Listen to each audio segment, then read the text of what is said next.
Muito bem, este é o Conexão Futura ao vivo aqui pelo seu canal Futura e também pela internet no nosso site www.futura.org.br. E hoje, dia 2 de abril, é celebrado no mundo todo o Dia Internacional de Conscientização sobre o Autismo. Pois é, o autismo é um transtorno que tem como suas principais características alterações de linguagem e de sociabilidade, o que demanda cuidados específicos, acompanhamento médico e reabilitação ao longo das diferentes fases da vida. A Organização Mundial da Saúde estima que uma criança em cada 160 tenha um transtorno do espectro do autismo. Algumas pesquisas relatam até taxas mais elevadas. Nos Estados Unidos, uma em cada 68 crianças com 8 anos de idade apresenta sintomas do autismo. Aqui no Brasil, a estimativa é que existam 2 milhões de pessoas convivendo com autismo. Então, no programa de hoje, a gente vai falar sobre educação para discutir de que forma as nossas escolas e os nossos professores estão preparados para atender esses alunos. Para essa conversa, a gente recebe aqui no estúdio a Mônica Pereira dos Santos. Ela é professora da Faculdade de Educação da UFRJ e coordenadora do Laboratório de Pesquisa, Estudos e Apoio à Participação e à Diversidade em Educação. Aqui ao meu lado está a funcionária pública Roberta Vasconcelos, que tem um filho com autismo.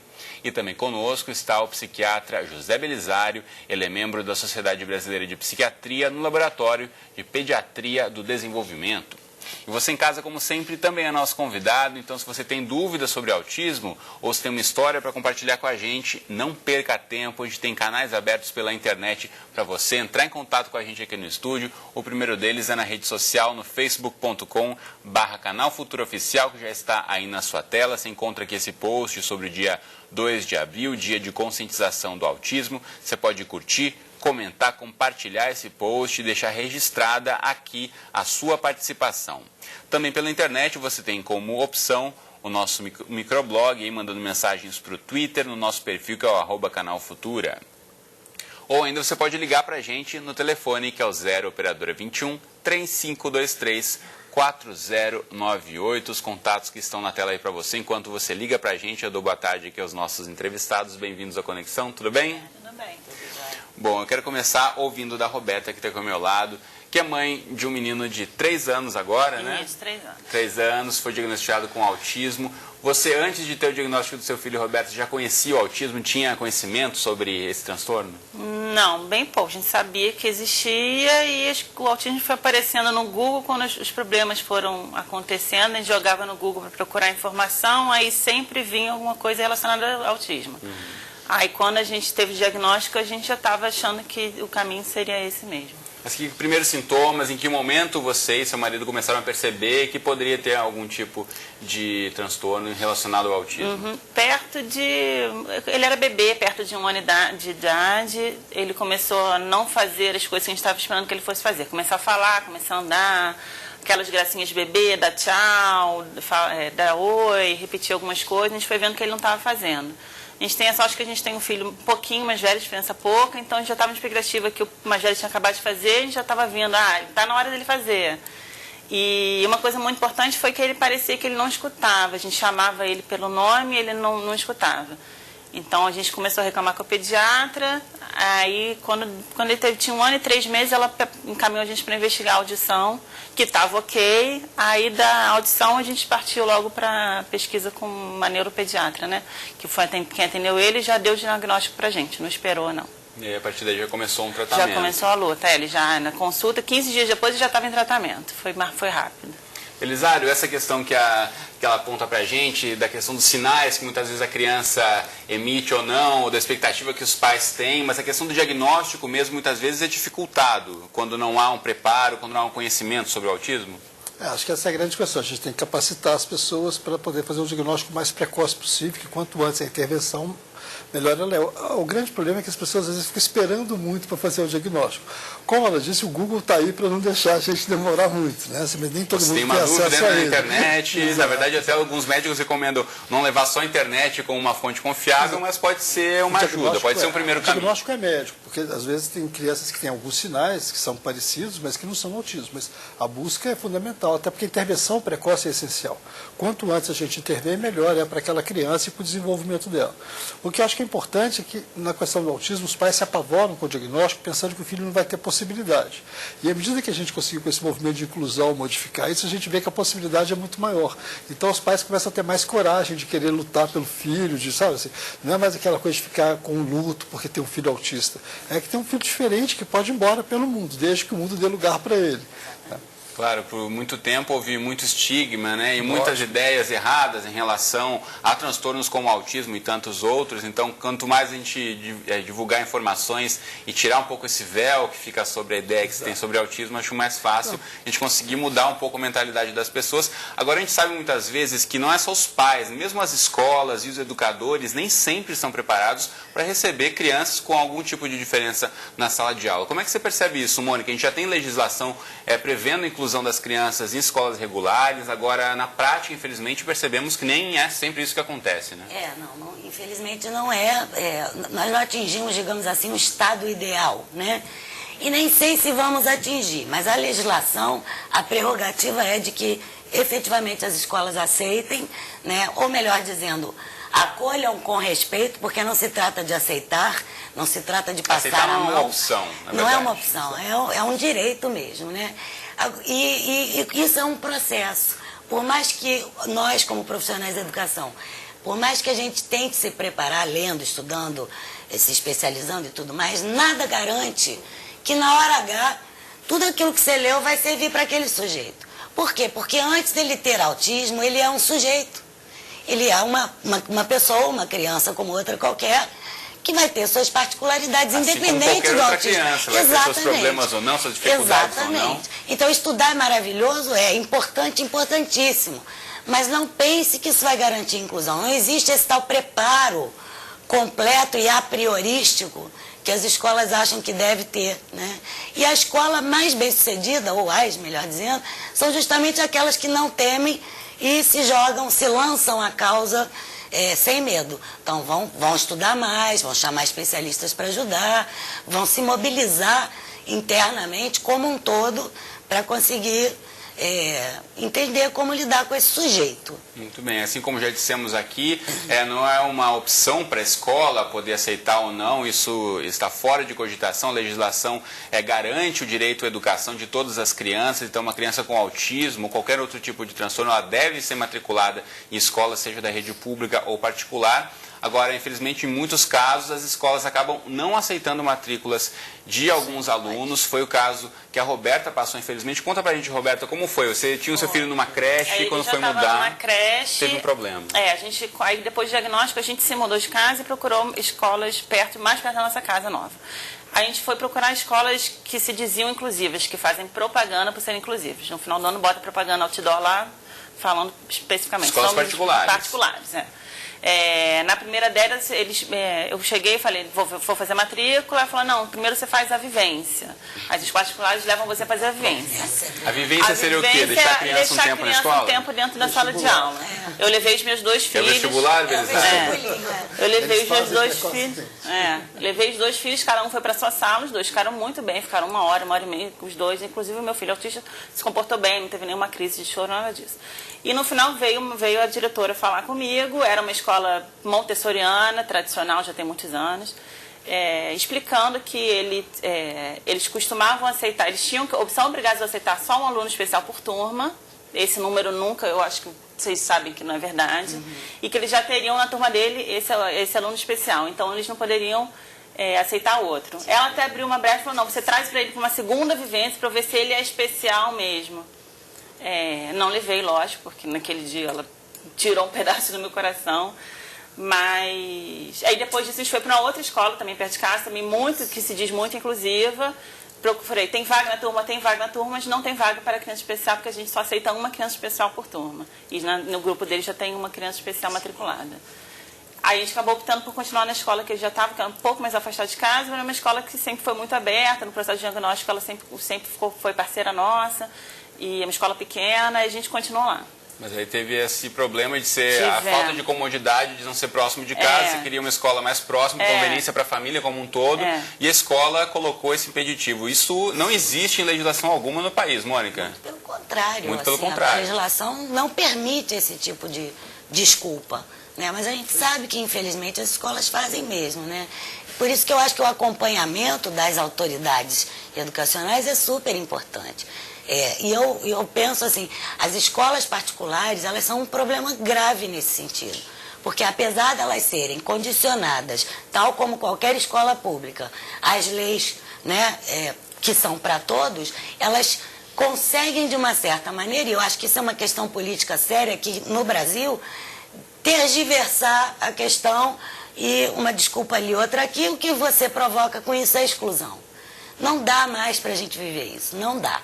Isso é antiético, é anti tudo. É anti-educação. Acho que esse é o ponto importante, porque as escolas que são inclusivas, que seguem a Lei Brasileira de Educação, que é a LDB, que rege essas questões, essa escola é muito melhor para todo mundo. Não é só para o menino autista, ela vai ser melhor para os outros, porque ela vai ser muito mais contemporânea. O mundo hoje é da diversidade, de saber lidar com isso. Então ela vai estar dando muito mais aparato para todo mundo do que aquela escola que segrega. E quando você te corta seu coração, não pondo seu filho lá, você na verdade está impedindo uma série de crianças de aprender a conviver com um cara bacana que é o seu filho, entendeu? Esse é o ponto maior da inclusão. A gente está atrapalhando todo o sistema educacional. É bom para ela, mas é bom para os nossos filhos também, entendeu? Que haja esse convívio de todas as crianças, independente de qual tipo de diferença elas têm. Nenhum cérebro cresce, né, funciona se não é desafiado. Exato. O que desafia a gente e nos torna civilizados, cidadãos, é a vida. Essa vida você não encontra numa escola especial, numa classe especial, você vai encontrar na escola com todo mundo. Aí as mães às vezes levantam, não é o seu caso, mas tem muitos pais que morrem de medo, é compreensível esse medo, mas eu acho que a gente pode afirmar que com tranquilidade não se conhece, né, na história, pelo menos da educação, crianças que padeceram, ou jovens que padeceram por participar da escola que é de todos. Os problemas que a escola de todos traz para a gente são problemas que trazem para qualquer um. Né? E quais são esses problemas? São muito mais de ordem estrutural do que pedagógica propriamente dita. São salas superlotadas, isso não pode ter. Mas não é porque tem autista na sala, não pode ter, porque educação de qualidade não pode ter sala superlotada. É lógico. Né? São professores mal pagos, mal formados. Né? Aí eu chamo o papel das universidades, cadê nós? Cadê a gente? Onde estamos nós? Né? Que não estamos fazendo muito por isso. Nossos próprios colegas também não estão correndo atrás desse atraso para formar novos professores engajados que corram atrás, enfim. Então, é muito mais estrutural o problema do que da criança em si ou do aluno em si. Muito bem, quanto mais a gente falar sobre o assunto, acho que como já dissemos aqui, mais a gente tira essas máscaras, esses véus. Inclusive hoje é o Dia Mundial, determinado pela Organização Mundial da Saúde, pelas Nações Unidas, pela Organização das Nações Unidas, com o seu braço, que é a Organização Mundial da Saúde. Hoje é o Dia Mundial de Conscientização sobre o Autismo. Estamos aqui, inclusive, vestindo azul, que é o dia para se vestir azul, a cor aí, em homenagem a esse combate ao preconceito e também sobre informações que a gente tem que falar para todos. E pela internet tem várias participações chegando para a gente já, então você de casa não perca tempo, use o Facebook, use o Twitter, use o telefone para mandar a sua história para a gente, tirar a sua dúvida, assim como já fez a Leila Cruz Velardo. Ela conta que tem uma filha de 5 anos e foi diagnosticada aos 2 anos e meio. E ela diz que hoje a filha frequenta uma escola especial e vem se desenvolvendo muito bem. O período de diagnóstico, Belisário, ele varia muito? Isso tem muito a ver com os sintomas que a criança vai aparecer ou o pai, de fato, buscar algum tipo de ajuda? Sim, geralmente o diagnóstico vai ser feito até os 5 anos de idade. Até os 5 anos? Até os 5 anos. Assim, os sinais mais precoces surgem mais cedo, mas pode ser uma criança que até que se desenvolvia bem, de repente ela para o desenvolvimento. Mas até os 5 é um bom parâmetro para a gente pensar. Uma coisa importante de falar nesse sentido dos meninos autistas é que eles se beneficiam muito da escola que é comum para todos, porque eles têm uma dificuldade social muito grande.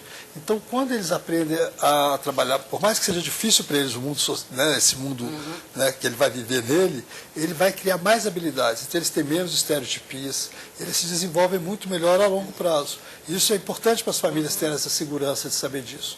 Porque quando você tem uma escola diferente, especial, você acha que ele está protegido de tudo, que ele não vai ter aqueles sons que ele não gosta, que não vai ter aquela pessoa chata que sai de perto porque ele fica batendo a mão. Mas ele aprender a conviver com isso é importante para diminuir a ansiedade dele e da família. Como é que você percebe isso, Roberto, no desenvolvimento do seu filho em relação a estar numa escola com outras crianças, a desenvolver essa questão da sociabilidade? É um estímulo constante, né? Uma das prioridades do tratamento dele é a socialização e ele faz prioritariamente na escola. São as crianças que ele tem mais vínculo, são crianças que algumas estão com ele desde bebê. Ele tem um irmão na mesma escola, os amigos do irmão estão junto. Então, as crianças todas estão crescendo, aprendendo que a diferença é ok para todo mundo. Então, tenho certeza que tanto os meus filhos quanto os amigos deles estão aprendendo que a diferença é normal, que está todo mundo ganhando. Eu tenho certeza disso. A socialização está melhorando por causa disso. Ele procura os amigos, tem os amigos específicos, tem um ou outro que vai e puxa mais ele, pega a mãozinha dele, puxa na filhinha, tem uma amiguinha que faz isso todo de sempre, pega a mãozinha dele e leva ele. Isso é ótimo, ótimo. Com certeza. Tem mais participações aqui, a Mariana Vitorato. Obrigado, Mariana, pela sua participação. Ela conta que também tem um filho com 2 anos e 10 meses, que ele ainda não tem um diagnóstico fechado, mas os médicos já dizem que ele está no espectro, mas já estão tratando o filho. Então, parabéns, Mariana, aí, por ter buscado já um diagnóstico, né, e uma ajuda o quanto antes. Isso é fundamental, né, Beato? Porque o espectro é uma classificação nova, que você tem pessoas que têm várias características, mas não fecham o diagnóstico completo. Mas as intervenções que ela precisa são semelhantes às outras. Então, ele vai precisar, às vezes, de um recurso de terapia ocupacional, de organização social. Os espectros seriam níveis diferentes de autismo. Diferentes, exatamente. Essa é a nova classificação que a gente trabalha com a ideia de um espectro. Então, tem os mais graves e os mais leves. Né? Assim, entre aspas, pessoas como Bill Gates, a aquele menino que ficou preso em casa a vida inteira. Né? Então, você vai ter, nesse grupo, você vai ter de tudo. Né? Assim, inclusive, um pouquinho de cada um de nós. Tem uma características e outra. Entendeu? Com certeza. Acho que se a gente for investigar a fundo, todo mundo tem algum traço de autismo em algum momento. Né? Isso é o mais importante nessa nova classificação aqui. A gente mostra que as pessoas, não existe uma normalidade. Né? Todo mundo tem um traço, tem algum ponto de sofrimento. A gente tem que respeitar o outro pela sua diferença. A sua é um pouco maior do que a minha, mas e aí? Né? Assim, esse que é o ponto bacana, eu acho que dessa nova classificação. Tem muito mais gente caindo no diagnóstico, sim. As pessoas até dizem, tem uma epidemia de autismo. Não é uma epidemia de autismo. É que a gente está enxergando muito mais e criando possibilidades para essas pessoas. Agora, se você for fazer diagnóstico para pôr na escola especial e tirar o cara da vida, é melhor não fazer isso. Né? Agora, outra questão fundamental em relação à educação, por exemplo, Roberta, você colocou para o seu filho uma mediadora. Uma mediadora escolar. Então, explica para a gente o que é o papel da mediadora em colocar o seu filho numa escola convencional. A mediadora foi indicação médica, né? Quando ele fez 2 anos, ela indicou. A gente escolheu, tem uma profissional que acompanha ele desde os 2 anos. É uma pessoa que está ali dentro do ambiente escolar para ajudar ele, tanto na rotina, quanto a socialização, intermediar os encontros com os amigos, quanto adaptar alguns materiais do currículo escolar. Ela também faz essa parte. Não é a situação ideal, a inclusão que a gente gostaria que não tivesse a figura da mediadora, né? Até porque ele está numa escola particular e a mediadora a família que banca, né? Mas, por enquanto, é o que a gente já consegue fazer, né?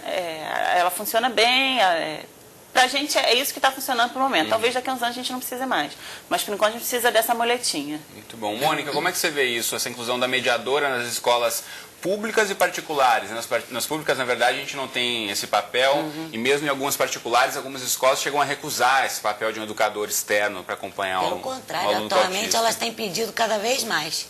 E eu vejo isso com maus olhos, com todo o carinho e respeito que eu tenho pelo caso da Roberta, a gente até estava conversando antes, mas é lamentável que uma escola precise... Porque o que acontece com o mediador? Quando você traz essa pessoa, se ele fosse um mediador à luz do que eu defendo, que é o coensino, as experiências todas de pesquisas sobre inclusão, inclusive de autistas, mostram o seguinte: quando há um coensino na sala de aula e uma turma de um número razoável de alunos, digamos 20 e pouquinhos, é perfeita a inclusão e o aluno responde maravilhosamente bem. Porque os 2 professores em peso igual vão compartilhar planejamento, aplicação daquele planejamento, avaliação, atendimento individualizado para todos, porque todo aluno precisa de vez em quando disso, não é só por ter autismo. Essa é a experiência bem-sucedida que a gente conhece. O mediador aqui no Brasil, então, pior ainda, o que acontece? Ele acaba sendo o subprofessor só daquele sujeito. Então, ao invés de você promover a verdadeira interação, que inclui a gente quebrar a cara na vida e também quebrar a cara da vida, né? Porque a gente também tem que aprender a dar o troco, ele acaba ali sendo uma figura protetora. Talvez até não seja o seu caso. Por exemplo, eu tenho uma aluna que é mediadora e ela é muito boa. Mas por quê? Ela trabalha nesse sistema de coensino. Ela é chamada de mediadora, mas ela trabalha como a tal mediadora dela é uma coprofessora. Como é que é o coensino? Elas fazem tudo absolutamente juntas. O coensino é essa experiência. Se você tem 2 professores, outra coisa é isso. O mediador não é necessariamente formado em pedagogia ou licenciado. Mas o coprofessor é. Né? O coensino exige... Então, o coensino seriam 2 professores para o mesmo grupo inteiro de alunos. Exatamente. E aí, assim, aí as pessoas argumentam, sabe, Cristiano, assim, pô, mas isso é muito caro. Acontece que outras pesquisas também mostram que inclusão é cara no início, mas a médio e longo prazo, em termos inclusive de um retorno para a sociedade, ela rende muito mais. Por quê? Porque tudo que se investiu hoje vai ter retorno. Esse sujeito vai virar um sujeito produtivo, né? Ele vai ter um acesso melhor ao mundo de trabalho. Então, ele vai estar mais preparado para lidar com a diversidade na vida como um todo, não só no momento do estudo. Isso, os estudos mostram isso. Então é super legal você investir e quanto mais jovem, melhor. Bota ele junto ali, sabe? Desafia, sugere então na sua escola que essa mediadora sirva a toda a turma. E que inclusive o salário dela possa ser compartilhado por todos os pais, por exemplo.